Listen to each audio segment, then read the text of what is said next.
20 женски теста. Някои от тях хубави, други досадни, трети брутално трудни и как да се справим с тях. Жените тестват мъжете постоянно. В фаза на съблазняване, по време на връзка, дълготрайна, кратка. В момента, в който доловят някаква слабост в нас, те почват да я експлоатират, за да видят дали можем да се справим с тях. Момчета, днес ще оценя някои от най-често срещаните женски тестове и ще ви покажа как да се справите с тях. Ако вие сте жена, този клип ще ви помогне да опознаете себе си и да разберете защо едни мъже ви привличат, а други ви отблъскват. Ще оценя тестовете в тези 4 категории. От най-лесни до най-трудни, според това колко е лесно да се справим с тях. Имайте предвид, че когато сте в емоционална връзка с партньорка, дори и тестовете, които ви се струват лесни, може да ви хвърлят надълбоко. Така, започвам. Отдръпване. Това е тест с брутална трудност. Независимо каква е връзката ви, в даден момент жената ще се отдръпне. Всичко, което трябва да направим, е просто да я позволим да се отдръпне без да я гоним. Когато мъж се свърже с мен, за да му помогне да се я върне, след като се е отдръпнала, той вече губи битката, защото тя вече му е влязла в главата. Той вече я преследва мисловно и тя долавя това. Тестът е много неприятен, но реално самата борба се случва вътре в нас. Това е борба, за да поставим себе си на първо място. Защото ако някой не иска да бъде с нас, нека да не бъде. Нямаме какво да доказваме. Така че когато жена се отдръпне от нас, просто я пускаме. Често може да се случи, ако сме прекарали малко повече време заедно и сега тя иска да се фокусира над нейните си неща, което е съвсем нормално. И ако в този момент вие се появите и почнете да натискате, да се виждате повече, пък тя е малко по-заета и отказва и вие продължавате да упорствате, тогава почвате да я гоните. А когато гоните някого, той бяга. Така че просто й позволете да се върне, когато прецени. Така ще излисвате по-бързо. Така, следващ тест. Жената е пасивна, недостъпна или не влага особено. Когато една жена изглежда незаинтересована, независимо дали по време на срещи, по време на връзка, инстинктивно ще се опитаме да вложим повече, за да компенсираме нейната липса. Един вид да я се докажем. Което отново е грешно. Инстинктът ще ви накара да почнете да я забавлявате. Да я накарате тя да ви иска повече, за да вложи и тя. Докато всъщност точно това я отблъсква от вас. Защото отношенията са за двама. Трябва да има две страни. И когато едната страна не влага, вместо да я поощряваме, като влагаме двойно повече за нея, трябва да санкционираме, като откажем и ние да участваме, защото това е нейн избор. За да накараме да инвестира в нас, трябва тя да ни уважава. А тя няма как да ни уважава, ако всеки път, когато е недостъпна, ние почваме да компенсираме това, като я гоним с двойна скорост. Ако го правите, вие се опитвате да й докажете нещо. Защо? Това не е някакво шоу, в което да се правите на аниматор. То като цяло, защо бихте искали да прекарвате време с някой, който не влага усилия във вас? Странно е. Така действа някой, който е отчаян. Ако жена няма да инвестира във вас, спрете и вие да го правите. Така тя ви уважава повече, така се привлича към вас и по този начин по естествен път я карате да дава и когато тя почне да дава, вие също подновявате вашите усилия. Това означава да бъдем равни. Това означава да бъдем двама в отношенията. Така че този тест го слагам при трудните. Защото когато имате връзка и се случи, може да ви е трудно да го видите и съответно да се подхлъзнете доста бързо, което да влоши връзката ви. Но няма проблем. Ако стане нещо, ще звъннете. Следващ тест. Имам си приятел. Независимо дали жена си има приятел или не, ако ми каже това нещо, моментално спирам да правя каквито и да е усилия, за да я съблазнявам и така нататък. Не ми пука дали реално има приятел. Разбирате ли? Ако ме лъже, аз така и иначе не обичам лъжкините. Ако съм излязъл на среща с жена и тя започне с репертуара си имам си приятел, ама нещата не вървят много добре и така нататък, тя ми показва, че ако аз съм и партньор, когато нещо не е наред, тя ще прави точно това.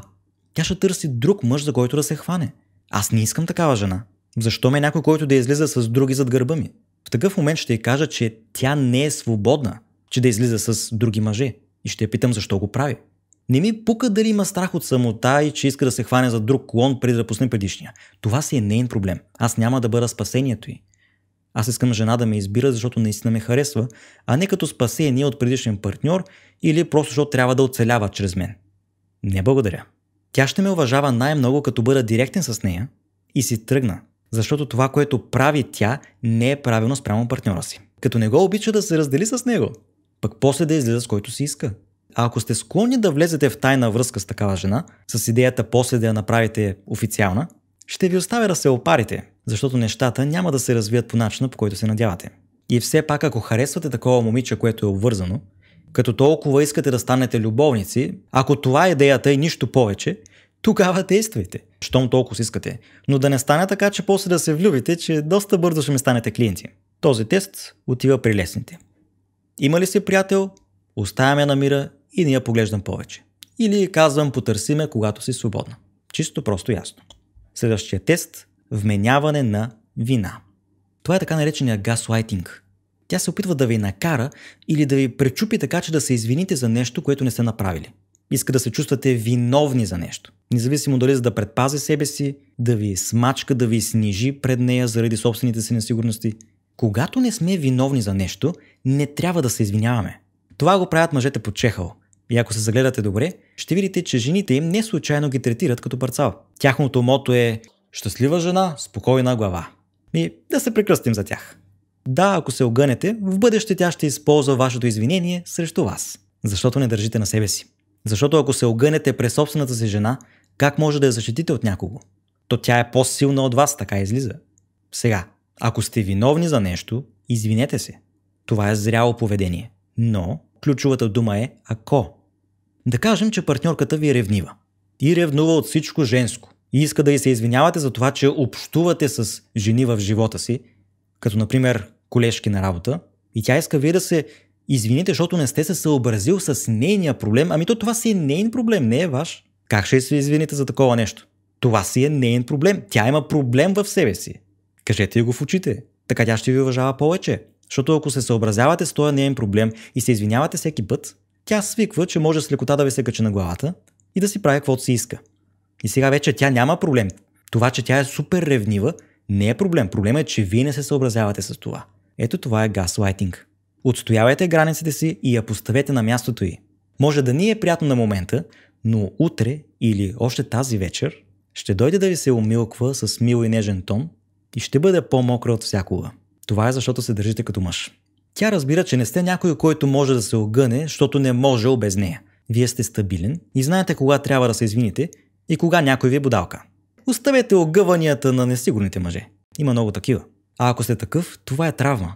И е препоръчително да я разгледаме на консултация. Ще се радвам да помогна, но преди това попълнете моя тест за травми. Газлайтингът отива при трудните. Следващ тест. Обзалагам се, че правиш това с всички момичета. Тук повечето мъже ще влязат в обяснителен режим. Ще й обясняват, ще обещават, че не е така, че тя е единствена, че го правят само с нея. Хора, отблъсквате я, защото се обяснявате за глупости. Тя ви хвърля един ад, с който ви разклаща, защото този въпрос той е несериозен. Въпросът е неуважителен. Разбирате ли? Така че не го приемайте на сериозно. Ако почнете да се обяснявате, се хващате в капана. Приемете го с хумор и кажете: о, да, разбира се. Или може би да, може би не. Или само с последните 100 момичета. Заиграйте се с нея без да давате нищо конкретно. И в никакъв случай не казвайте нищо сериозно. Просто не се заслужава. Така че не се обяснявайте, тя не търси сериозен отговор, защото самия въпрос е несериозен.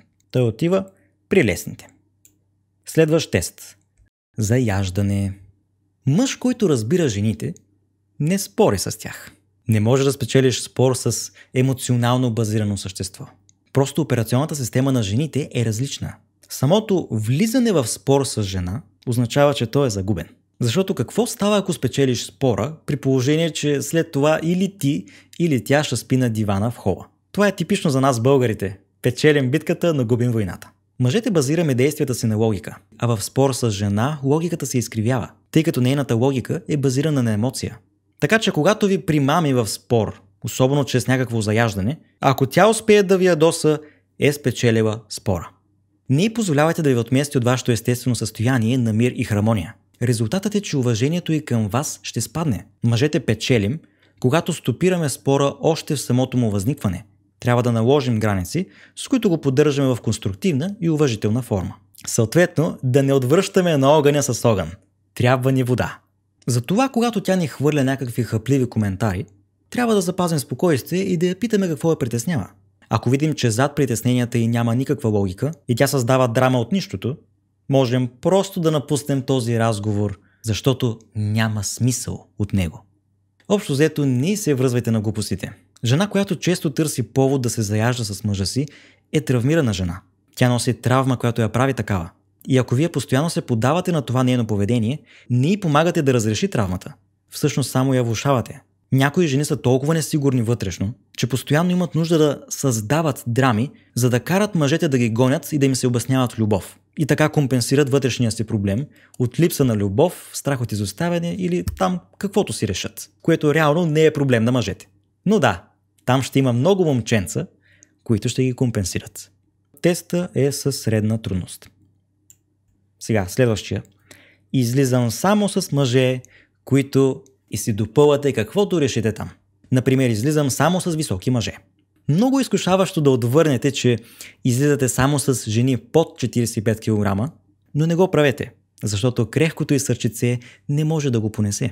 Отново всякакъв сериозен и логичен отговор разкрива, че ви е твърде важно да й се харесате. Кажете и шеговито, жалко, значи няма да се виждаме повече. Това е, не се засягайте от детински глупости. Ако тръгнете сега да се обяснявате как височината не била важна и как е важно човека да е хубав отвътре или там да изрецитирате някакво проучване, което да докаже, че височината или там каквото е казала е неправилно, за да я убедите, че вие сте правилния за нея, само я убеждавате, че се засягате от глупости и отблъсквате от себе си. Защо трябва да промотирате себе си, за да й се харесате? Ако тя не харесва продукта, да отиде другаде да се намери друг. Иначе ставате като тия досадните продавачи. Не знаете, харесвате някаква тениска и идва продавача и почва да ви рекламира всичко за нея. И то в един момент ви се отчаява. Искате да отидете някъде, където няма да ви заливат с причини да купите продукта. Защото това е отчаян ход. Така че жените търсят всякакви начини да ви помогнат да ги отблъснете от вас. Абсурдно е, но така работят. Така че като направя такъв коментар, отвърнете с някаква ирония или някаква шега, каквото и да е. Но нищо сериозно. Това отива при лесните тестове. Следващия. Отказва интимност. Понякога жена отказва секс, просто защото не го иска в момента. А друг път го иска, но отказва, за да види как ще реагираме. На практика ни тества. И независимо дали ни тества или не, и в двата случая нашата реакция ще бъде внимателно наблюдавана и анализирана от нея. Съответно, дори да не е тест, то по дефиниция се превръща в тест. Защото ако отвърнем по неправилния начин, и в двата случая я отблъскваме. Та ако реагираме емоционално на нейния отказ, познайте, няма да правим секс. Дори тя да го искала преди това. Преди време имах партньорка, с която нямахме интимност от доста месеци, тъй като тя имаше интимен проблем. И когато тя се излекува, очаквах да няма търпение да бъдем интимни. Аз толкова много жадувах за интимност и очаквах същото от нея. Но тогава получих точно този тест и не се справих. Последните месеци бях показал слабост, с което показах, че се чувствам нестабилен в моето мъжко ядро. И когато тя ми отказа секс, аз се насълзих. Чувствах се наранен и предаден, затова че я чаках толкова дълго време, за да се възстанови, за да бъдем интимни отново. И тя какво направи? Отказа ми. Тогава видях разочарованието в очите им. И познайте, следващия път тя отново отказа, нарочно, само за да види как ще реагирам. Но тогава вече бях подготвен и казах, че няма проблем и предложих да гледаме филм. Което пък я привлече към мен. Резултатът беше съвсем различен. И макар, че не стигнахме до интимност в този ден, аз си показах, че вече не се засягам толкова от това. При този тест трябва да покажем, че не ни пука дали ще бъдем интимни или не. В крайна сметка щастието в живота ни не зависи само от това. Няма какво да се засягаме. Казваме, че няма проблем и предлагаме да правим нещо друго. Реагирайте така и ще видите, че често след това тя сама ще поиска да бъдете интимни. Ще се гушне във вас, защото се чувства защитена с вас. Ще се възбуди и вуала. Изведнъж, както не е искала секс, така се оказвате в леглото и пречите на съседите да спят. Странно работи женския мозък. Сякаш жените постоянно се стремят да проверяват устойчивостта на мъжете и ако вие сте жена, добре знаете, че правите точно същото. Този тест е някъде между средна и голяма трудност, зависи колко е силна емоционална връзката, може да бъде брутално труден, но сега, когато знаете какво да правите, няма да ви се стори труден, така че го слагам точно сред заяждането. Така, следващия. Приличаш ми на играч. А ти на играчка. Какво може да й кажете? Или кажете й, може да съм, може и да не съм. Отново не го приемайте на сериозно. Сега да почнете да обяснявате, никога не съм бил такъв, аз съм против играчите, винаги съм бил толкова уважителен към жените. Спестете ми го. Тя не търси логичен отговор, хора. Не влизайте в обяснителен режим. Защото обяснителният режим означава, че се защитавате от нещо. Защитавате се, защото се опитвате да я докажете, че сте достатъчно добър за нея, а няма какво да доказвате. Този тест е лесен. Следващ тест. Обиждате. Ако жена ви обижда, това е директна форма на неуважение. И на ваше място аз моментално ще й кажа да се събира нещата. Не правя компромиси. Идеята тук не е да се ядосвате и да й крещите да се тръгне и да покажете колко много сте обидени. По-скоро запазете спокойствие и съвсем нормално и човешко и кажете да се събира нещата. Даже може да я питате дали има нужда от помощ за това. Ще видите колко бързо ще смени тона и ще се извини. Може даже да се разплаче, но не си мислете, че я наранявате по този начин. Изглежда наранена за момента, но след няколко часа тя ще бъде адски привлечена към вас, защото вие отстоявате границата си. Не може партньора ви да ви обижда и вие да стоите и да го търпите това нещо. Точно от човека, който се очаква да бъде в един отбор с вас. Гарантирам ви, че ако позволявате на жена да ви обижда, тя ще изгуби цялото си уважение към вас и след това няма да може да се подмокри дори и да иска. Като ви обижда, санкционирате я и да си тръгва. Ясно е, че тя няма да се тръгне, защото ще бъде твърде привлечена, или ако се тръгне от инат, после пак ще се върне, защото отново е привлечена, защото вие се справяте на теста. Тестът е брутален, защото се налага да отстоявате себе си и то с риск да я загубите. На практика вие трябва чрез този тест да покажете, че за вас вие сте по-важен от нея. Защото ако вие сами не поставите себе си на първо място, кой друг ще го направи? Вие давате пример как да ви третират другите, показвайки как вие третирате себе си. И щом жена ще ви обижда, и то вашата жена, покажете й, че не толерирате подобно поведение, за да знае занапред, че това поведение е недопустимо. Уважението е основната колона в любовта. Това обяснявам в книгата ми "Сексуално привличане". Не знам дали се вижда. И давам тонове информация и примери защо. Ако партньорът не ви уважава, трябва да прекратите връзката моментално, за да си върнете това уважение. Защото без уважение връзката неизбежно ще се разпадне. Тя няма как да съществува. Така че този тест е брутален. Следващия. Карате да ревнуваш нарочно. Тя може да обърне внимание на друг мъж, за да провери дали ревнуваме. Имаме 3 опции. Първата е изобщо да не покажем, че ревнуваме. Втората е да се възползваме от това, подчертавайки, че явно ние можем да правим същото и на нас ни е позволено. И третата опция е да я санкционираме за това, като й покажем, че няма да търпим тези глупости. И трите са валидни в различни ситуации. Например, ако отскоро излизам с жена и тя прави нещо, което ме кара да ревнувам, няма да го покажа. А ако сме във връзка от скоро време и тя го направи то по много очевиден начин, ще се заиграя с нея и ще й кажа, че не знаех, че ни е позволено да флиртуваме с други. Внимавай да не се възползвам. Показвайки, че не съм се засегнал. А ако сме в дълготрайна връзка, ще я поставя на мястото й, индикирайки, че ако няма да спазва няколко основни принципи и граници, ще намеря някой, който да ги спазва. Важно е все пак да имаме предвид, че е възможно ние да бъдем твърде ревниви. Тогава е нормално да ревнуваме от глупости, без тя да го прави нарочно. В такъв случай е хубаво да изследваме тези наши несигурности. Втората ми книга "Страстна връзка" е подходяща за това. А ако жена обича да кара партньора се да ревнува и го прави нарочно, това отново е травмирана жена. Тя създава драма, защото има нужда от постоянна валидация от партньора си. И в момента, в който тя не е центъра на живота на партньора си и той се е фокусирал от нещо друго, тя се чувства изоставена, защото е толкова крехка и нестабилна вътрешно, че тръгва да създава драми, с които да го кара той да я обръща повече внимание. Също както едно дете, когато майката или бащата не се занимават с него достатъчно, почва да прави бели само колкото да привлече вниманието им. И после дори да го пошляпат малко, то пак е щастлива, защото е получило това внимание. Но разликата, когато вашата партньорка го прави, е, че това е поведение на дете. Не би трябвало зряла жена да се държи по такъв начин. И ако срещнете такава жена, която ви кара нарочно да ревнувате и когато нещо не й достига от вас, търси други мъже да й го дават, по-добре я зарежете.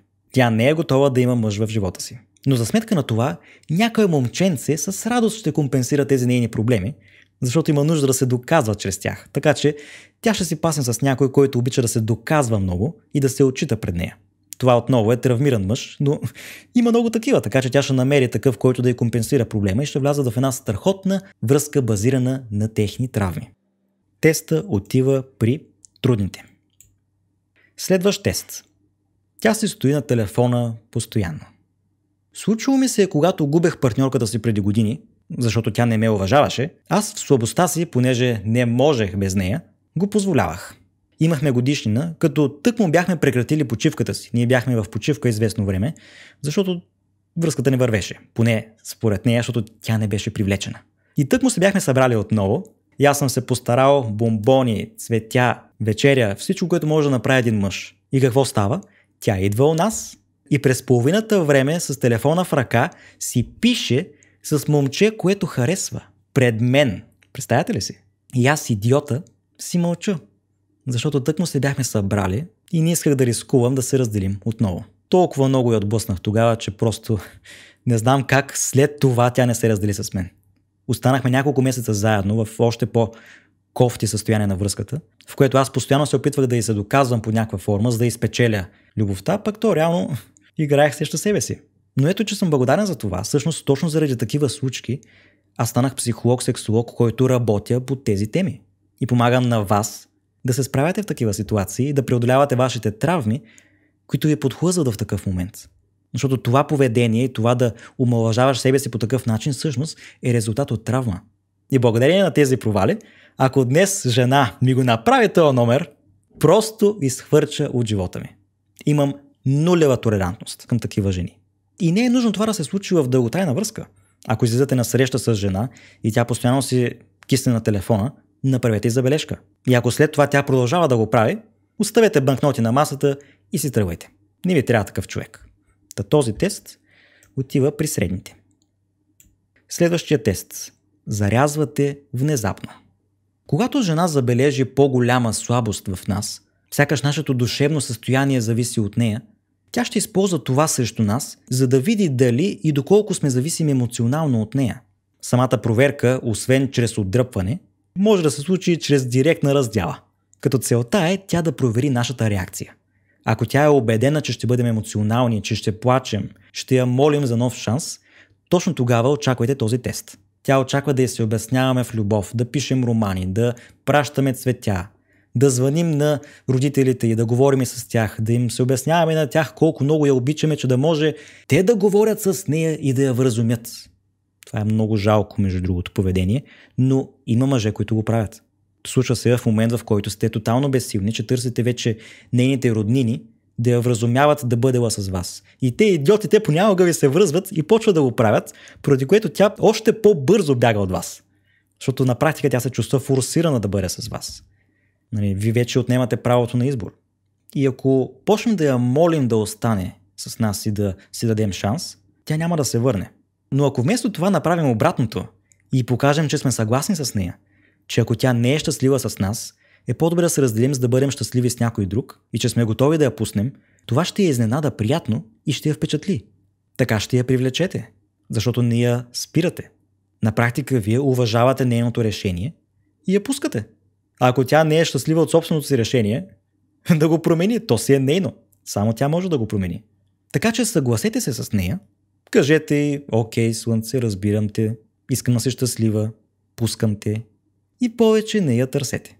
Ако имате някакви багажи за оправяне, предложете как да направите, за да върнете нейния багаж при нея, да си вземете вашия. И ще видите как тя още на следващия ден ще се чуди: той що не ме търси да ме моли? Що не ме преследва? Толкова ли съм неважна за него? И до няколко дни се връща, защото не може да понесе мисълта да изгуби толкова силен и стабилен мъж. Мъж, който е готов да я пусне заради нейното щастие, защото тя казва, че иска да се разделят. И не, това, което правите, не е манипулация. То е уважение към нея и нейната заявка.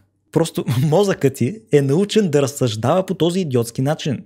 Защото тя търси някой, който да стои в мъжката роля в отношенията. А за да бъдете в мъжката роля, това означава, че не преследвате никого и не карате някой да бъде ваш партньор на сила. Това си е негов избор. Това преследване го правят жените. То е в женската роля. И когато в такъв момент жените доловят, че нямаме нужда от тях, до 2 седмици в повечето ситуации се връщат. Ако отнеме повече време, значи сте допуснали твърде много грешки по трасето и просто ще трябва малко повече време, за да се изчистят. Което става, като спазвате дистанции, продължавате да я подкрепяте в тази раздяла и желаете най-доброто. Този тест е брутален. Отиваме на следващия. Истински мъж щеше да поправи мивката. Да дойде да ме вземе от работа. Да види, че съм си скъсила косата с 1 сантиметър. Да предложи сам да сготви, защото вижда, че съм изморена. Да чете моите мисли. Този тест, господа, е манипулация. Каквото да ви каже по този начин, не го правете. Тя ви рекламира поведение, с което да ви постави в позиция, в която тя да може да ви смачка. Ако искате, кажете, че истински мъж не може и няма да опитва да чете нечии мисли. За да ви прави този тест, значи някъде сте сгафили, да знаете. Държали сте се не мъжки в даден момент и тя се опитва да ви събори, за да види дали ще се вържете. Тестът не е труден, така че го слагаме тук долу при лесните. Следващ тест. Противопоставя се на всичко, което казвате. Когато жена ви се противопоставя на всичко, значи сте я изместили от женската роля във връзката и сега тя ви го връща. Тя ви е гневна за това, макар че не може да се го осмисли вътрешно, но почва да ви напада постоянно и да ви се противопоставя за всичко, защото нещо не се е свършило както трябва. На практика, тя в момента не ви уважава. Ако се противопоставя за всичко, не си мълчете. Тя се опитва по този начин да събуди мъжкото във вас, като ви удря постоянно, за да ви накара да се защитите. Така че не си трайте, а се защитете. Как? Като я поставите на мястото й. Ето един много хубав пример от Кори Уейн.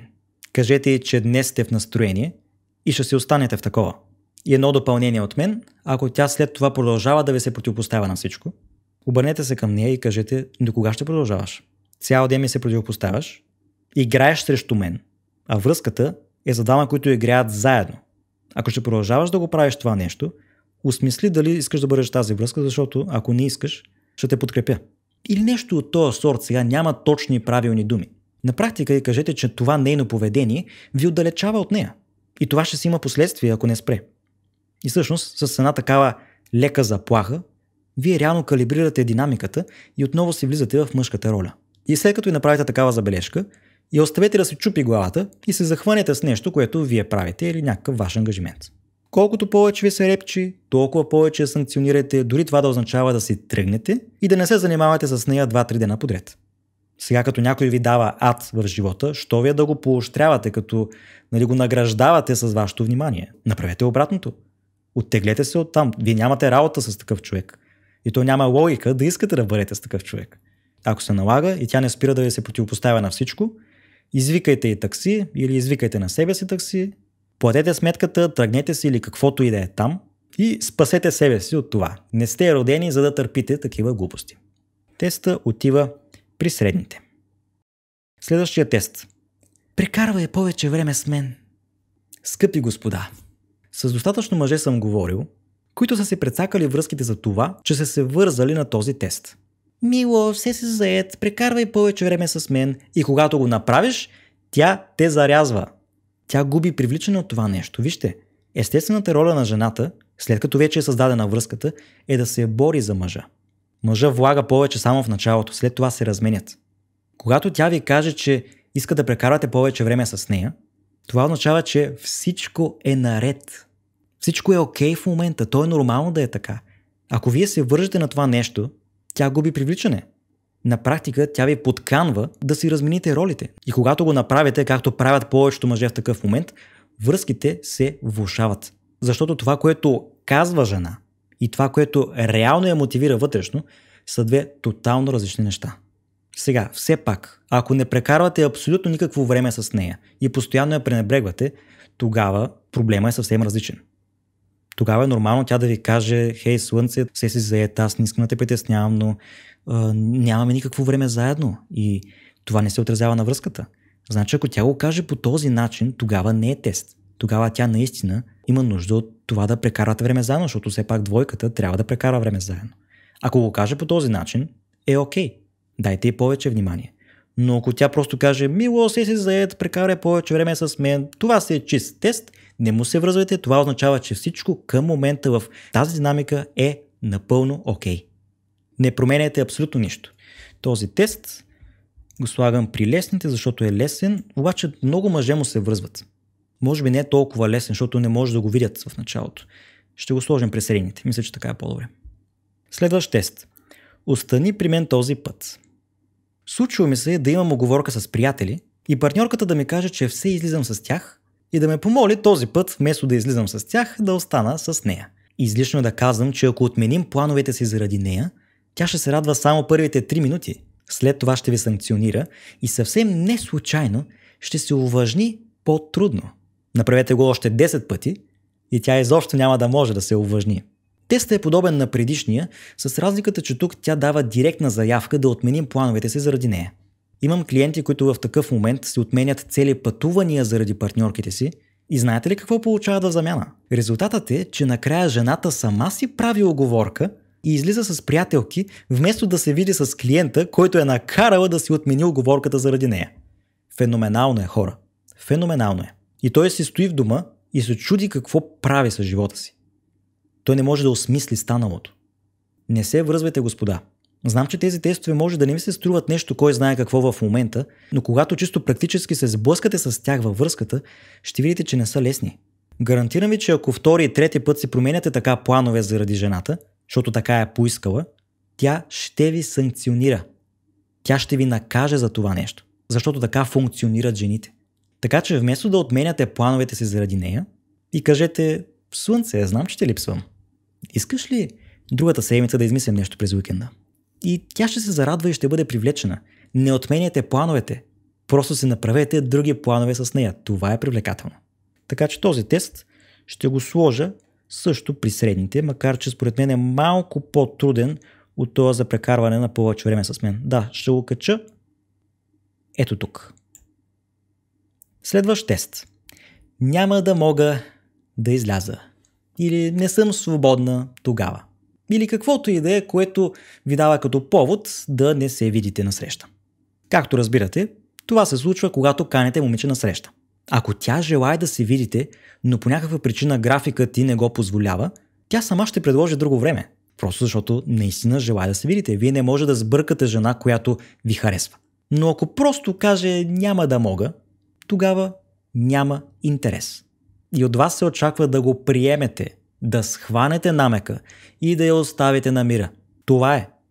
Каже ли не мога, това значи не. И това не е от тея нета, които значи може би или да, това значи не.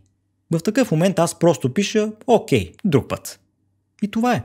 Сега, ако искате, опитайте пак. Кори Уейн по принцип съветва след това да опитате отново, максимум до 2 пъти. И ако получите същия отговор, тогава сте тотално сигурни, че няма какво да се случи с това момиче и за добро я пускате, защото тя така иначе не би била добър партньор за вас. За мен този тест е среден, тъй като много мъже не могат да схванат този намек и често продължават да преследват жената в опит да се видят на среща. Имам такива, които почват да я причакват, понякога след работа, ходят там в заведението, където тя работи, се опитват да баламосват нещо, да се видят и просто не искат да приемат този отказ, което не говори добре за тях, но трябва да се научим да приемаме не. Защото когато жена ни харесва, то си личи, разбирате ли? Не може да я сбъркате. Така че ако тя ви харесваше, тя сама ще да предложи друго време, в което да се видите. Така, следващ тест. Омаловажава принципите ти. Когато сме във връзка от известно време и сме позволили на жената да ни се качи на главата, вече сме се провалили на някои други тестове, особено тези свързани с уважение, тя ще става все по-груба и ще омаловажава нашите граници. В момент на неуважение, както вече ви казах, най-правилното е да прекратите връзката моментално. Това е начинът за да поправите връзката. Не може да я поправите като останете в нея. Не. Вие трябва да си тръгнете много ясно, за да може да калибрирате нейните емоции, за да ви поиска тя. И когато си тръгнете по такъв начин, минава там ден, 2, седмица, 2 и тя идва при вас и почва да ви моли, дай да си дадем шанс, искам да опитаме пак, моля те, нека да не си тръгваме с такава лекота един от друг, искам да се борим един за друг. И тогава от вас се изисква да кажете: добре, склонен съм да дам шанс, или ако ви е омаловажила твърде много, да кажете: ще си помисля. Имам нужда от време, за момента не знам какво искам, трябва да си помисля. И след седмица извъните, виждате се и казвате: окей, склонен съм да дам шанс. Защото сега, ако тя ви е омаловажила повече, да не стане така, тя идва, казва, че иска да се съберете и вие казвате: да, супер, събираме се веднага. Това не е уважение към себе си. Ако се съгласите твърде бързо след това да бъдете заедно отново, тя отново ще ви приеме за даденост, защото и давате съгласието си твърде лесно. Санкционирайте я вие малко за това. Нека сега тя да се бори повече да се доказва, защото като е сгафила, се налага. Ако останете в тази връзка и не си тръгнете, жената ще става все по-гадна. Защото тя реално ви дава отражение на самия вас. Вие сте този, който не уважава себе си достатъчно, за да поиска нещо по-добро за себе си. Затова стоите и търпите. Естествено, това, което ще ви спре и ще ви попречи да се тръгнете, са вашите вътрешни страхове. Че може след това да не успеете да се съберете. Може да имате страх от самота, страх от изоставяне. И това ви ужасява. И ако е така, ще стоите и ще търпите. Това са травми, които разглеждам във втората ми книга "Страстна връзка". А теста отива при трудните. Да не казвам, при бруталните, даже ще го кача малко по-нагоре. То е над недостъпна и пасивна. И последен тест, тя закъснява за среща. Сега, 10-15 минути не е проблем. Знаете, жените отнема им повече време да се приготвят, да си сложат всичко по лицата, да се обръснат, да бъдат гладки, ако искат да имате интимност. Нормално е да закъснеят малко, но сега 40 минути закъснение или повече, без солидна причина, си е чисто неуважение. Ако тя няма да уважава времето ви, по-добре не излизате с нея. Както казах, уважението е основната колона в любовта. Без него нямате солидна основа. И ако срещнете такъв човек и той закъснява, поставете своите условия, кажете, че това не е правилно спрямо вас, че вие също си имате ангажименти и че ако продължава да го прави, може да преосмислите дали не е по-добре да не се виждате повече. И да го предложите вие сами. Да видим дали жената ще се стресне малко и ще поправи нещо. Ако ви харесва, ще се научи да идва на време. Или най-малкото, като има нужда от повече време да се приготви, сама ще ви каже, че е по-добре тогава да излизате малко по-късно, за да има това нужно време. И съответно, ако вижда, че се закъснее за среща, ще ви предупреди максимално рано, за да знаете, да дойдете малко по-късно. И ще ви компенсира след това, като ви черпи тя с нещо. Или ви направи кекс, или каквото и да е там. Винаги има начин. Така че този тест ще го сложа при лесните. Не е нещо, кой знае какво. Даже няма да е най-отдолу, ще бъде най-отгоре. Той е най-трудният според мен от тези тук. Айде. Готово. Така че, момчета, виждате, тези тестове разкриват сложната и хаотична натура на жените. Женският пол може да бъде безмилостен. Когато жената е влюбена и привлечена към вас, тя се държи по един начин. Когато долови вашата слабост, тя се държи по тотално различен начин, защото когато човек не ви уважава на 100%, той не се държи мило и влюбено. Не случайно жените са по-смъртоносния пол. Те са устроени така, че да саботират връзките постоянно, когато виждат вашите слабости. И това е тест за нас, за да покажем, че сме достатъчно силни, за да ги защитим, като на първия етап защитим себе си от тях. И на практика покажем, че можем да се справим с тях, да издържим на техните удари и да отстояваме себе си. Мъжете без уважение не можем. Това е положението. А когато един мъж се научи да уважава себе си, оттам насетне той автоматично се справя на всички тестове. Разбирате ли, не е нужно да знаете изобщо нещо за тези тестове. Когато се обичате и се уважавате, вие се справяте на тях автоматично. Докато мъжете, които се провалят на тези тестове, са мъжете, които поставят жените над себе си. Което се случва, когато имаме някаква вътрешна празнина или някаква травма, поради която ни е по-страх да загубим жената, отколкото да загубим само нейното уважение. Игнорирайки факта, че второто ще доведе до първото. Именно за това по-стабилните връзки в живота ни по принцип са с партньорки, които не харесваме чак толкова много. В случая ние не ги поставяме над себе си. Те не са ни чак толкова важни и в такъв момент се развива естествената динамика, в която жената се бори за мъжа, когато вече е създадена връзката, и затова тя е стабилна. Затова тази жена ви харесва много и се бори за вас и винаги е привлечена. Просто защото като не я харесвате чак толкова много, по естествен път емулирате динамика, в която вие сте силен във вашето мъжко ядро. Колкото повече засилвате вашето мъжко ядро, ще можете да държите по-здрав фронт и при все по-красиви жени. Ролята на мъжа не е винаги да се бори за жените, той се бори за тях, докато ги съблазнява. След това жената се бори за мъжа. Как да заздравим нашето мъжко ядро? Описал съм нашите травми, които ни спират да имаме здраво мъжко ядро във втората ми книга, но може да ги видите и в първата. Но най-доброто, което може да направите, е да попълните моят тест за детски травми, за да видите какво става и оттам насетне какво правите вече си е ваша работа. Аз съм наличен за консултации, ако желаете, дръснете и ще се чуем. Ако смятате, че мога да ви бъда полезен, за мен ще бъде удоволствие. Благодаря за доверието и до следващия път.